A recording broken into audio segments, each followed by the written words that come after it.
Les graffitis illégaux répandant des messages subversifs et hostiles à Londres ces dernières semaines ne sont pas l'œuvre de plusieurs personnes comme nous le pensions, mais bien d'un seul et même individu.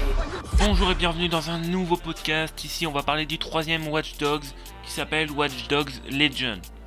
Comme d'habitude, je vous invite à réagir dans les commentaires et sur Instagram After Radio.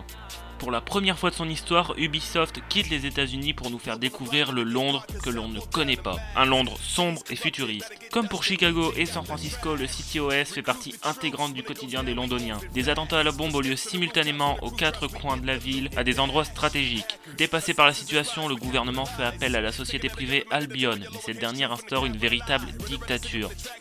Et comme si cela ne suffisait pas, des groupes d'individus profitent de la situation pour se faire une place dans la société. Bien pire encore, le groupe de hackers DELSEC, accusé d'être le responsable des attentats, se font tuer. Le joueur doit donc recruter de nouveaux membres pour remettre la ville sur pied, mais surtout découvrir les véritables responsables des attentats.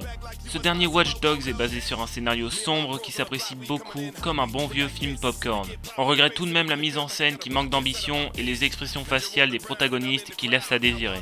Les missions sont assez cool et les différents lieux peuvent être infiltrés de différentes façons et donnent une facilité d'approche très intéressante. Autre point positif, l'ambiance sombre est présente en permanence, surtout la nuit avec les façades des bâtiments en réalité augmentée. Si vous regardez vers le ciel, vous verrez certainement que vous êtes surveillé par de nombreux drones, et même si visuellement on se prend pas une claque graphique, c'est quand même très joli. On va maintenant parler de la principale promesse du jeu qui était de pouvoir incarner n'importe quel personnage. C'est un pari osé mais réussi car il est possible de faire recruter ou même de faire révolter n'importe quel personnage que l'on croise. Chaque personnage a ses points forts, ses faiblesses, son âge, sa santé, ses capacités. Les personnages ont également leur propre véhicule et leur propre tenue qui leur permettra d'entrer dans une zone interdite. Sachez concernant ces personnages que le recrutement est logique. Si un passant vous empêchez un gendarme de tabasser un civil, il sera plus propice à rejoindre vos troupes. Par contre, si vous tuez un de ses proches ou quelqu'un qu'il connaissait, il pourrait se venger en kidnappant une de vos recrues. Comme vous vous en doutez, comme on joue tous les personnages, il n'y a pas cette relation joueur-héros que l'on peut avoir dans les autres jeux, c'est-à-dire qu'il n'y a pas cette sensation de proximité.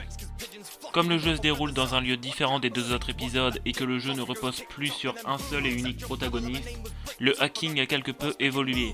Fini les points d'expérience, les craftings, les hélicoptères. L'arbre des compétences s'est bien simplifié pour pouvoir mieux coller à l'univers. Il vous permettra d'avoir de nouvelles armes, de nouveaux gadgets inédits et de nouvelles options de piratage. Concernant l'IA, même si celle des drones est très bien pensée, celle des humains manque un peu de réflexion. C'est donc très bien d'avoir le mode mort permanente qui, dès qu'un personnage meurt, nous sommes obligés d'en choisir un autre pour pouvoir continuer l'aventure. Avant de conclure, je voudrais vous dire que la trame principale prend environ 20 heures à se terminer. Donc voilà, on arrive à la fin de ce podcast. Donc pour finir, je voudrais vous dire que Watch Dogs Legion est un jeu plutôt sympa porté par un scénario sombre et bien rythmé. Le concept de recruter n'importe qui est bien pensé et très utile.